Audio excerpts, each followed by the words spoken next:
Hi, and welcome back to Crazy Artist 101. This is Judy, and I'm back for a shading tutorial. So really, right now, all I'm using is a basic HB pencil. So, the basic yellow pencils you can get from a dollar store or anything like that. That's really all I'm using. The other pencil I've got there is a zero point 0.3 lead pencil, and I use that more for my basic drawing than I do for anything else. If I want something really fine detail, I'll use that mechanical pencil over there, but otherwise I only use a basic HB pencil. Now, if you ever see the H or B or HB, all that's talking about is the hardness of the lead in which the pencil is made of. If you want something that's really soft lead, which means it will lay down more pigment, more graphite, easier, then you want the B pencil. If you want something that's very light, especially for those of you guys who are heavy-handed, then you're going to want an H pencil, so like 2H or 4H or something like that, especially for your lighter grays. Now, I personally just vary my weight, and that's all I do for my shading. Now what you can see here is I've got a few things labeled out. I've got the source light, highlight, form shadow, and cast shadow labeled out. Now that's all about where is my shadows at on this basic sphere. Now I highly suggest that whenever you're first starting out with shading to go study a few basic forms like a cylinder, a pyramid, or even the sphere that I'm talking about here. Every surface has its own way of interacting with light, and it definitely takes some time for you to be able to actually see where is that highlight at, where is that form shadow at, and where is that cast shadow. Another really tricky area to find is where is that reflected light at. If you notice near that cast shadow how I'm leaving that area lighter than necessarily everywhere else, I'm doing that for a reason. I'm doing that because of that reflected light. If you have a surface that's either white or has a reflective surface to it, light will actually bounce off the surface and bounce back onto your form. So it can be in really odd places that way. So once you've studied some of your basic forms, you'll start to understand how light interacts with basic forms. So then you can go on to something a little bit more harder, which is a person. A person has so many dips and curves and highlights and shadows all throughout it. It definitely takes another skill to be able to find where all those shadows are at. Now, some people are very good at picking this up. Others, it'll take time. I usually find that it's very hard for people to be able to see shadows, and I usually suggest either looking in real life or finding a very high quality picture that you're basing off of.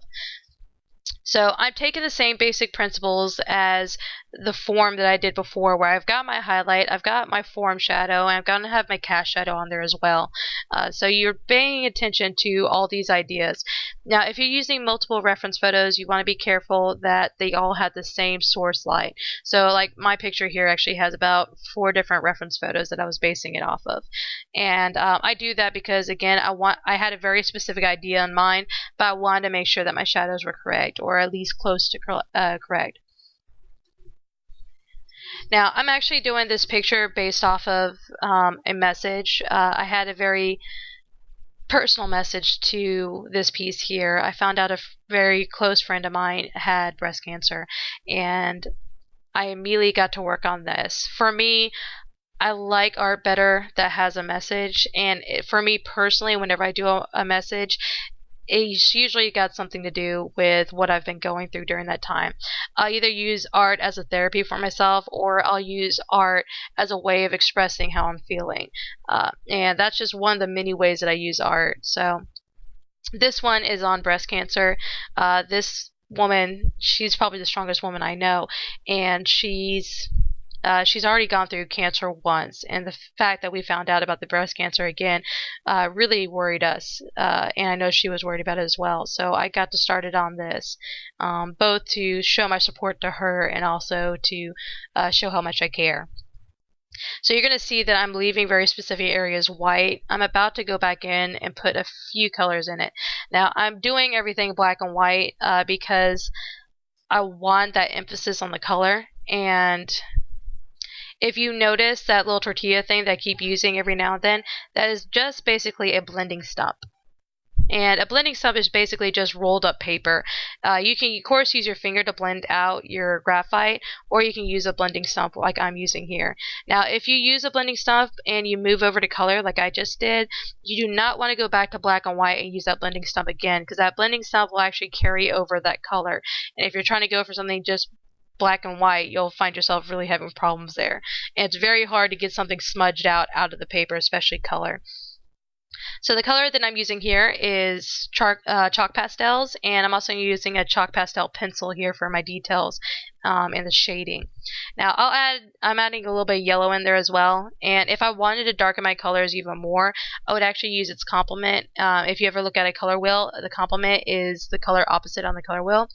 And with colors, especially with mixing, if you're trying to neutralize the color or make it darker, instead of using black, you want to use its complement. So if I was going to use a complement for this red, I'd be using green here. But since I don't really want this to be massively dark, because if I push it too dark, I don't think it would work as well with my black and white. I would add a little bit of green in there, and I actually do later on for some red that I'm using. So the pink itself is for of course, the ribbon for breast cancer awareness. And if you notice, that ribbon actually makes the fabric actually makes the ribbon, whereas the red on the girl's body is actually where the cancer was on the person I'm concerned about at the moment.